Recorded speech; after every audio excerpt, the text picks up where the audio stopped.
সেটা হচ্ছে এই চম্পাহাটি, এই বারুইপুরের কাছে চম্পাহাটি পঞ্চায়েতে ভোটার তালিকায় ভুতুড়ে ভোটার বেড়ে গিয়েছে। তো কারা ধরেছে? রাজ্য সরকারের প্রশাসনই ধরেছে। আর কারা বিকৃত প্রচার করছে? সেটা করছে বিরোধীরা। ধরেছে কারা? মমতা বন্দ্যোপাধ্যায়ের প্রশাসন। বিজেপি কি বলছে? যে অবৈধ অনুপ্রবেশকারীদের তৃণমূল কংগ্রেস ভোটার তালিকায় তোলে। অনুপ্রবেশকারী এলো কি করে?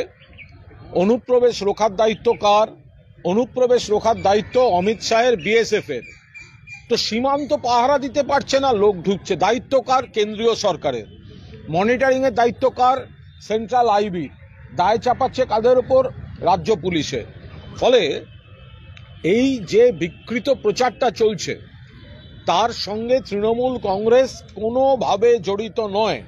বরং আমরা খুব স্পষ্টভাবে বলছি, কেন্দ্রের ইলেকশন কমিশনের একাংশকে ব্যবহার করে, তাদের সঙ্গে সেটিং করে, ইলেকশন কমিশনের সঙ্গে সেন্ট্রাল একাধিক এজেন্সির একটা সেটিং তৈরি হয়েছে, একটা মডিউল তৈরি হয়েছে। কেন্দ্রের ইলেকশন কমিশনের সঙ্গে কেন্দ্রীয় একাধিক এজেন্সির একটা সেটিং মডিউল তৈরি হয়েছে। এরা ফিজিক্যাল ভেরিফিকেশন ছাড়া কিভাবে অনলাইনে জাল ভোটার, ভুয়ো ভোটার ঢুকিয়ে অন্য খেলা খেলছে। এরা মহারাষ্ট্রে চেষ্টা করেছে এভাবেই মহারাষ্ট্র করেছে। এরা এভাবে নয়াদিল্লি করেছে। রাতারাতি ভোটার বেড়ে গিয়েছে। ভোটার লিস্টে জালিয়াতি, অনলাইন জালিয়াতি। কোনো নতুন ভোটার তোলার সময় তার ফিজিক্যাল ভেরিফিকেশন উচিত, ফিজিক্যাল ভেরিফিকেশন দরকার হয়, কিন্তু সেই ফিজিক্যাল ভেরিফিকেশন না করে এই কেন্দ্রের নির্বাচন কমিশনের সঙ্গে কেন্দ্রের কোনো এজেন্সি সেটিং করে তারা এই অনলাইনে উইদাউট এনি ফিজিক্যাল ভেরিফিকেশন ভুয়ো ভোটার, জাল ভোটার, অনুপ্রবেশকারী, অবৈধ লোকজন এদেরকে ভোটার তালিকায় ঢুকিয়ে দিচ্ছে। এই মডেল বিজেপি মহারাষ্ট্রে করেছে বলে অভিযোগ এসেছে। এই মডেল বিজেপি দিল্লিতে করেছে বলে অভিযোগ এসেছে। এবার তারা বাংলাকে টার্গেট করেছে। মাননীয় মুখ্যমন্ত্রী মমতা বন্দ্যোপাধ্যায় এই কারণে সকলকে সতর্ক করেছেন। এবং আমরা আবার বলছি, এই যেটা ধরা পড়ছে, যেটা দেখা যাচ্ছে, এর পেছনে রয়েছে একটা গভীর চক্রান্ত, কেন্দ্রীয় চক্রান্ত, যেখানে কেন্দ্রের নির্বাচন কমিশন এবং কেন্দ্রীয় এজেন্সি এটার মাধ্যমে, প্রযুক্তির মাধ্যমে, অনলাইন সিস্টেমে এই ভুতুড়ে ভোটার এরা ঢোকাচ্ছে। আমরা নজর রাখছি, আমাদের সংগঠন নজর রাখছে। মাননীয় মুখ্যমন্ত্রী এবং দলনেত্রী মমতা বন্দ্যোপাধ্যায় প্রতিবাদও করেছেন, সতর্কও করেছেন। যে খেলা মহারাষ্ট্রে, দিল্লিতে বিজেপি খেলে এসেছে, তার পুনরাবৃত্তির চেষ্টা করলেও এটা বাংলার মাটি। এখানে বিজেপির এই চক্রান্ত সফল হবে না। আর ওরা নিজেদের এই চক্রান্তকে আড়াল করার জন্য এই বিরোধীরা নানা ধরনের তৃণমূলের দিকে আঙুল তুলে কুৎসা করছে। আমরা তো বলছি অনুপ্রবেশ রোখার দায়িত্ব বিএসএফ এর, তো বাইরে থেকে লোক আসছে কি করে? আমরা বারবার যেগুলো বলছি, তো সেই জায়গায় দাঁড়িয়ে আমরা আপনাদের মাধ্যমে সকলকে বলতে চাই, আমাদের দলেরও, সমস্ত সংগঠনের, আমাদের দলের নেতারা যা বার্তা জেলায় জেলায় পৌঁছে দিয়েছেন।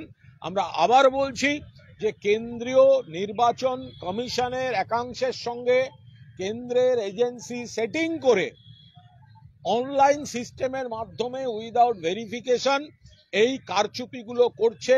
মহারাষ্ট্র, দিল্লির পর বাংলাকে টার্গেট করে, কিন্তু বাংলার মাটি দুর্জয় ঘাঁটি। ফলে এখানে তাদের চক্রান্ত সফল হবে না। তৃণমূল কংগ্রেস জিতবে, মানুষের ভোটে জিতবে, এবং এই বিজেপির যে চক্রান্ত এটা সফল হবে না। সকালে একাধিক বিধায়ক, মন্ত্রী তারা অলরেডি নিজেদের এলাকাতে এই নিয়ে মিটিং করছেন, ডেটা পর্যন্ত চেয়ে পাঠিয়েছে। কোনোভাবে দল কি কোনো কেন্দ্রীভূতভাবে নিয়ে ইলেকশন কমিশনের কাছে যাবে? গোটা বিষয়টা মাননীয় মুখ্যমন্ত্রী নিজে কড়া নজরে রেখেছেন, দলের নেতৃত্ব নজরে রেখেছে এবং এটা নিয়ে সমস্ত রকমভাবে সব তথ্য এটা পর্যবেক্ষণ চলছে, কিভাবে কোথায় এগুলি নজরদারি রাখার যা যা পদ্ধতি দরকার করা হচ্ছে এবং দল যথাসময়ে এ নিয়ে পরবর্তী পদক্ষেপ নেবে। সকালে প্যান্ডেলে আপনি যে পোস্ট করেছেন সেখানে বলছেন যে সোশ্যাল মিডিয়া দরকার, কিন্তু নেতা কর্মীদের সঙ্গে থেকে কাজ করা, মাঠে নেবে তবেই ভালো নেতা হওয়া যায়। এই যে শুধুমাত্র প্রচারে না থেকে কোনটা প্রচার কোনটা কাজ মানুষ বোঝেন, এটা হঠাৎ এই ধরনের পোস্ট কেন এবং কে বা কারা আপনার লক্ষ্য?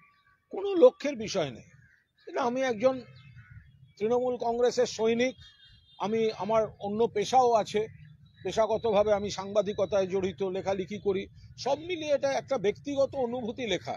আমি এ নিয়ে কোনো প্রশ্নেরও উত্তর দেব না, কারণ সব কিছু সবসময় অমুক লক্ষ্য বা অমুক উদ্দেশ্যে ব্যাপারটা সেরম না, এটা একটা উপলব্ধি, সেই উপলব্ধিটা আমি আমার নিজের সোশ্যাল মিডিয়ায় আমি পোস্ট করেছি। এই বিষয়ে দুটো প্রশ্ন আমায় করতে হচ্ছে।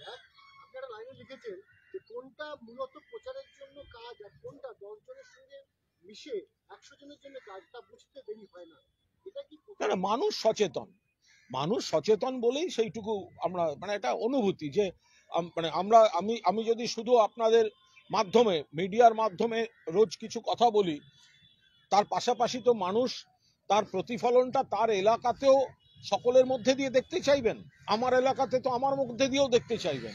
আমরা তো সকলেই যে যেখানে আছি মমতা বন্দ্যোপাধ্যায়ের সৈনিক, আমি সেটাই বোঝাতে চেয়েছি যে নিশ্চয়ই প্রচার, সংবাদ মাধ্যম, সোশ্যাল মিডিয়া দরকার আছে, তার পাশাপাশি আমরা মমতা বন্দ্যোপাধ্যায়ের নেতৃত্বে যে উন্নয়ন হচ্ছে তার প্রচার এবং বিরোধীদের কুৎসার প্রচার, এটা নিবিড় সংযোগের মধ্যে দিয়ে প্রত্যেকের এলাকায় আমরা এটা চালিয়ে যাব। একটা বিষয় আপনি বলছেন যে সাংগঠনিক কাজ, সামাজিক কাজ এবং প্রচারে সুষম মিশ্রণ না হলে ভারসাম্যের অভাব এবং গোলমাল হয়। কোথাও কি দলের মধ্যে এরকম কিছু আপনি উপলব্ধি করছেন? না, দল কেন, শুধু এটা তো যে কোনো সংগঠনের ক্ষেত্রে, আমি তো ওই পোস্টে লিখেছি যে এটা শুধু রাজনৈতিক দল নয়, এটা যে কোনো কর্মক্ষেত্রে যে কোনো জায়গায় এটা প্রযোজ্য। আমি সোশ্যাল মিডিয়ায় খুব ভালো ভালো পোস্ট করলাম, বাট আমি গ্রাসরুটে হয়তো নিজে দাঁড়িয়ে থেকে সেই কাজগুলো করছি না, তো তাহলে এই গ্যাপটা তো মানুষ ভালোভাবে নেবেন না। না দলের মধ্যে কারোর আচরণে উঠে না না, সেটা এটা দল বলে না, এগুলো থাকে তো, এটা আমার শুধু দল কেন, আমার চারপাশ, আমার সমাজ, আমার কর্মক্ষেত্র, এটা আমাদের সকলের ব্যাপার, এটা একদম সকলের ব্যাপার। যে আজ সোশ্যাল মিডিয়া যেমন একটা জীবনের অত্যন্ত জরুরি দিক, পাশাপাশি গ্রাউন্ড রিয়েলিটি সেখানে কি ঘটছে এর একটা ভারসাম্য তো সবসময় দরকার। হঠাৎ এই উপলব্ধি কেন? না, হঠাৎ নয়, এরকম একটা আলোচনা হচ্ছিল কাল একটা জায়গায়, খুব সুন্দর করে মাথার মধ্যে ওটা কাজ করছিল যে এটা তো সেই হিসেবে এটা পার্সোনাল ব্যক্তিগত পোস্ট, কিন্তু আপনার এই পোস্টে অরাজনৈতিক আপনার এই পোস্টে আরেকটা পোস্ট। আপনার এই পোস্টে আরেকটা লাইন অত্যন্ত গুরুত্বপূর্ণ। ভালো কর্মী না হলে ভালো নেতা হওয়া যায় না, এটা স্বাভাবিক ব্যাপার, কোনো কারোর দিকে নয়। যারা সবাই ভালো নেতা, যারা সকলেরই একটা উচ্চাসা থাকে, আমরা যারা কর্মী, আমরা যারা নিচের স্তরে জেলায় জেলায়, কর্মীরাই তো সম্পদ, এরাই আগামী দিন নেতৃত্ব দেবে। তো ফলে এখন যে কর্মীরা আগামী দিন ভালো নেতা হতে চাইবে, নেত্রী হতে চাইবে, তাদের তো পারফর্ম করতে হবে, কর্মী হিসেবে ভালো পারফর্ম করতে হবে। যে যত কর্মী হিসেবে ভালো পারফর্ম করবে তার অভিজ্ঞতা তত বাড়বে, সে তত ভালো ম্যাচিওর নেতা হবে। মানে নির্দিষ্ট কেউ আপনার লক্ষ্যে নয়? না না, এই একদম ব্যক্তিগত। আপনি আরেকটি পোস্ট করেছেন আপনি এক্সাম দিয়ে, সেখানে বলছেন শুভেন্দু অধিকারী তিনি দেউচা পাচামি নিয়ে বিভ্রান্তিকর। দেখুন, দেউচা পাচামি নিয়ে একটা ঘটনা ঘটেছে। দেউচা পাচামি, এখানে কিছুদিন আগে বিরোধী দলনেতা তিনি দেখাচ্ছিলেন যে একটা দেউচা পাচামিতে দেউচা পাচামি যে একটা নজিরবিহীন দারুণ একটা প্রজেক্ট, বাংলার সুদূর প্রসারী ভালো করবে, মাননীয় মুখ্যমন্ত্রী অনেক স্বপ্ন নিয়ে, গোটা এলাকার মানুষের লাভ, সার্বিকভাবে বাংলার অর্থনীতির লাভ, বিপুল কর্মসংস্থান, তার বিভ্রান্ত করতে শুভেন্দু অধিকারী আপনাদের সামনে, সাংবাদিকদের সামনে কয়েকজনকে এলাকার ভূমিপুত্র বলে এনে হাজির করেছিলেন, বলেছিলেন বীরভূমের মূল নিবাসী। তো আমাদের দলের তরফে সাংসদ সামিরুল ইসলাম তিনি খোঁজ খবর করেছেন, তিনি এবং তার টিম, এবং তাতে দেখা যাচ্ছে যে এই যাদের বলা হয়েছে যে এরা নাকি বীরভূমের দেউচা পাচামি এলাকার ভূমিপুত্র, দেখা যাচ্ছে তারা উত্তর 24 পরগনা থেকে তাদের নিয়ে যাওয়া হয়েছে।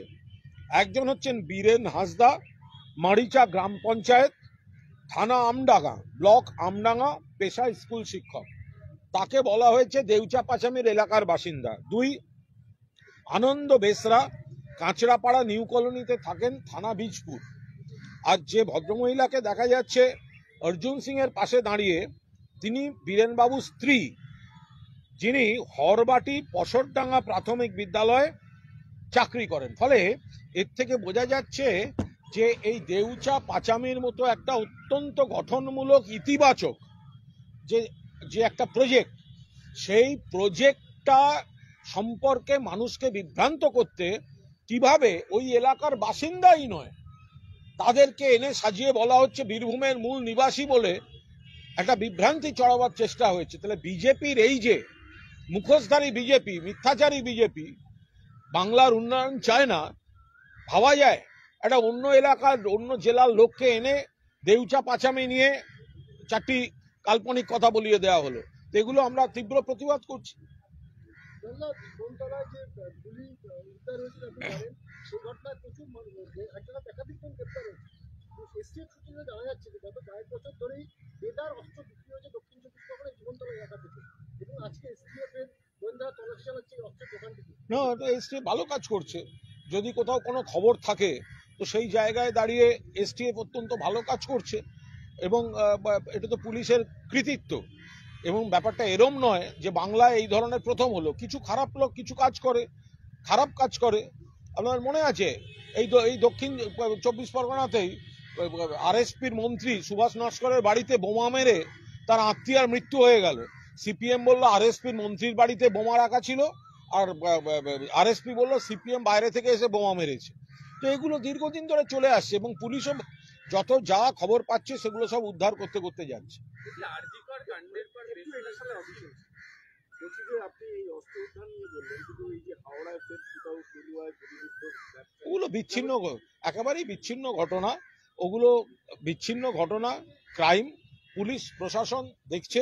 সিপিএম জমানার তুলনায় এখন এ ধরনের ঘটনা এ রাজ্যে অনেক কম, আর বিজেপি শাসিত রাজ্যগুলোর তুলনায় এখানে সে মানে ওই অনুপাতে আসে না। আমরা চাই একটাও খারাপ ঘটনা না ঘটুক, একটাও না। কিন্তু আমরা পুলিশ প্রশাসন দেখছে।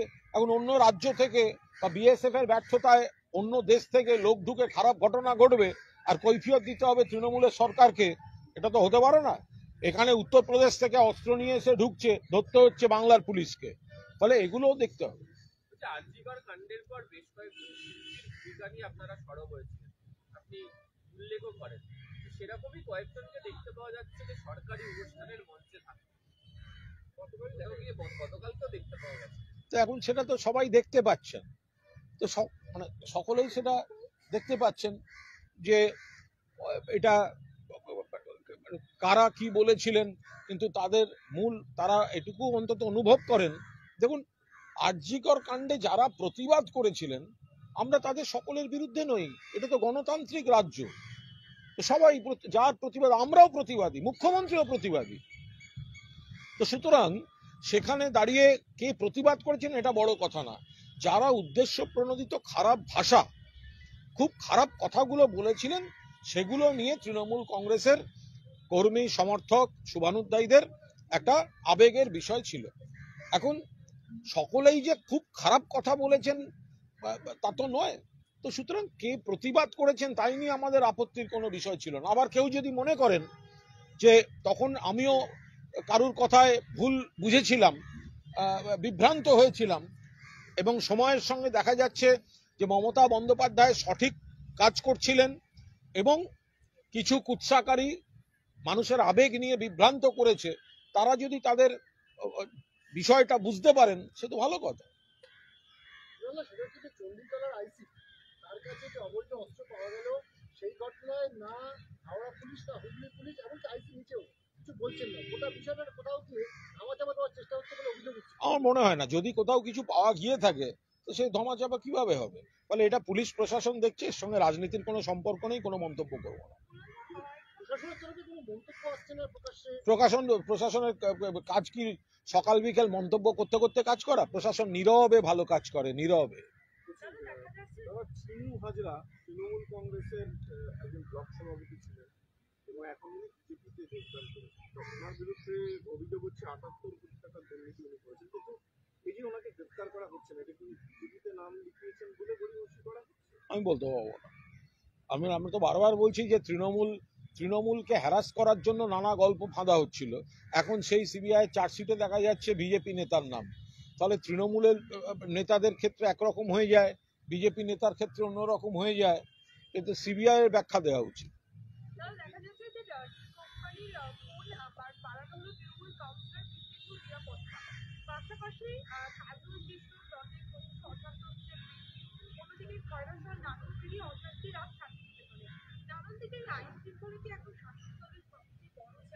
কোনো চ্যালেঞ্জ নেই। তৃণমূল কংগ্রেস মমতা বন্দ্যোপাধ্যায়ের নেতৃত্বে এক এবং ঐক্যবদ্ধ পরিবার। আমাদের নেত্রীর নাম মমতা বন্দ্যোপাধ্যায়, আমাদের সর্বভারতীয় সাধারণ সম্পাদক অভিষেক বন্দ্যোপাধ্যায়। মমতাদির নেতৃত্বে সরকার উন্নয়নের কাজ করছে, পাশাপাশি দল বাংলার বিরুদ্ধে সব কুৎসার প্রতিবাদ করছে। এখানে এত বড় দল, ফলে কোথাও কোনো ব্যক্তির কোনো জায়গায় কোনো মতপার্থক্য যদি থাকে, সে তো যে কোনো পরিবারে থাকে, যে কোনো ক্লাবে থাকে, যে কোনো অফিসে থাকে, হাতের 5টা আঙুল তো সমান হয় না। কিন্তু যখন চ্যালেঞ্জ মোকাবিলার সময় আসে তখন 5টা আঙুল মুঠো হয়ে যায়। ফলে তৃণমূল কংগ্রেস এই ধরনের একটা বৃহত্তর পরিবার, যেটা প্র্যাকটিক্যালি মমতা বন্দ্যোপাধ্যায়ের নেতৃত্বে এক এবং অদ্বিতীয়। মালদায় বারবার দেখা যাচ্ছে কখনো কাউন্সিলর যাস না, কর্মী খুন হচ্ছে, কখনো দেখা যাচ্ছে যে বিধায়কের গাড়িতে হামলা হচ্ছে, কখনো হুমকি আসছে। ক্রাইম শুধু মালদা নয়, বীরভূমে বিভিন্ন জায়গায় না না, তৃণমূলের শত্রু এটা কোনো বিষয় নয়। কোথাও 2-4টে বিচ্ছিন্ন ঘটনা ঘটেছে, ওটা পুলিশ প্রশাসন দেখছে। 2-একটা বিচ্ছিন্ন ঘটনা, আচ্ছা সিপিএম জমানায় ঘটেনি? কসবায় প্রকাশ্য এতে ওই কি নাম, দিবাকর বাবু যিনি ছিলেন না কি নাম, হ্যাঁ, একেবারে ওকে প্রকাশ্যে খুন করা হয়নি? আরে সিপিএম জমানায় তো DC port Binod Mehta criminal ধরতে গেছে, তাকে কুপিয়ে জ্বালিয়ে খুন করে দেওয়া হলো। ওসি তিলজলা, তাকে খুন করে ফেলা হলো। এটা তো সমাজের খারাপ দিক। সিপিএম এর সময় পিশাচদের তাণ্ডব চলতো, এখন সেটা হয় না। এখন কিছু অপরাধী সামাজিকভাবে বিচ্ছিন্ন 2-4টে আপত্তিকর কাজ করেন, সেগুলো পুলিশ প্রশাসন দেখছে। বিজেপির মন্ডল সভাপতি বাসায় গিয়ে ব্যাপক অশান্তি চলছে বিজেপি মন্ডল সভাপতি। আরে ওইটুকুই, বিজেপির আবার সাংগঠনিক নির্বাচন, ওটা গরুর গাড়ির হেডলাইট। আপনার একটা বিজেপি, তার অর্ধেক জায়গায় কোনো সংগঠন নেই, কমিটি নেই। যেখানে যে 2-4টে আছে তার অর্ধেক আবার অন্য দল থেকে আনা, তাদের মধ্যে আবার আদি বিজেপি বনাম তৎকাল বিজেপি, এইসব লড়াই। এটা মানুষ এদেরকে মানে কোনো গুরুত্বই দেয় না। একে দল হিসেবে এরা উন্নয়নে বাংলার সঙ্গে নেই, বাংলার শত্রু। বাংলার অর্থনীতি, বাংলার সংস্কৃতিকে এরা পছন্দ করে না। ফলে এই জায়গায় দাঁড়িয়েও যে নিজেদের মধ্যে গোষ্ঠীবাজি, মারামারি এইসব করে বেড়াচ্ছে। আজকে বিজেপি কোথায়? গোটা পরিস্থিতিটাই তো পরিবর্তন হয়ে গেছে 11-র পর। আপনি দেখান তো একটা ডিসি খুন হয়েছে, নাম বলুন ডিসি খুন হয়েছে। সিপিএম জমানায় তো ডিসি খুন হতো, ধরতে গেছে ডিসি কে কুপিয়ে মেরে দিয়েছে কলকাতায়। ওসি তিলজলাকে খুন করা হয়েছে। তো 11-র পর তো পরিবর্তনটা হয়েছে। সমাজে ভালোটা বেশি, খারাপ সমাজবিরোধী দুষ্কৃতি থাকে, কমাতে হবে, বন্ধ করতে হবে, সেগুলো সরকার করছে। কিন্তু এমন ভাব করবেন না যেন আপনারা জীবনে প্রথম শুনছেন। বিজেপির এই যে জেলায় জেলায় যে বুথ সভাপতি নির্বাচন নিয়ে এত মন্ডল সভাপতি নিয়ে এত গন্ডগোল, তার মধ্যে আছে কেন্দ্রীয় নেতৃত্বকে নিয়ে বৈঠকে বসেছে সুনীল বনসাল, সুকান্ত মজুমদার, অমিত মালব্য, একই অবস্থা। মন্ডল কমিটি বৈঠক করতে গেলে, ভোট করতে গেলে কেন্দ্রের নেতাদের এসে বসতে হয়, আবার যেখানে ওইসব এলাকা তো আবার হেরেও যাবে। তো এখন প্রথমে ওটা নিজেদের মধ্যে ভোট করে নিক দলে, শুভেন্দুবাবু বনাম সুকান্তবাবু বনাম দিলীপবাবু, এরা নিজেদের মধ্যে একটা ভোটাভুটি করে নিক, কারা কারা থাকবে কারা চালাবে। শুধু শুধু ওই অনুগামীদের দিয়ে নিচে মারামারি করাচ্ছে। বলছি হ্যাঁ আছে আছে বন্দ্যোপাধ্যায় বলেছিলেন যেটা, যদি তারা প্রয়োজন মনে করেন তাহলে তিনটে করে নাম দিতে। দেখা যাচ্ছে যে 1 বছর পর নির্বাচনে বহু বিধায়কই নতুন করে পরিবর্তনের দিকে যাচ্ছেন না, পুরোনো নামই দিচ্ছেন বা দিচ্ছেন। তাহলে কি যে সংগঠন আছে এই সংগঠন নিয়েই মানে যুদ্ধে প্রস্তুত তৃণমূল কংগ্রেস? এ নিয়ে একটি মন্তব্য করব না, গোটাটাই সাংগঠনিক বিষয়। তাহলে যে এই যে রদবদল এই আপনারা খবর করেন, আপনারা ব্রেকিং করেন, আপনি তো আগামী পুজোর আগেই রদবদল দিয়ে শুরু হয়েছিল। হ্যাঁ, পুজো চলে গেল, নববর্ষের আগে রদবদল, ব্রেকিং হলো না। তারপরে 23শে জানুয়ারির আগে রদবদল হলো না, 26শে জানুয়ারির আগে রদবদল। তা আমরা কি উত্তর দিয়ে মরবো নাকি? দলের যখন যেখানে প্রয়োজন মনে হবে তখন বদল হবে।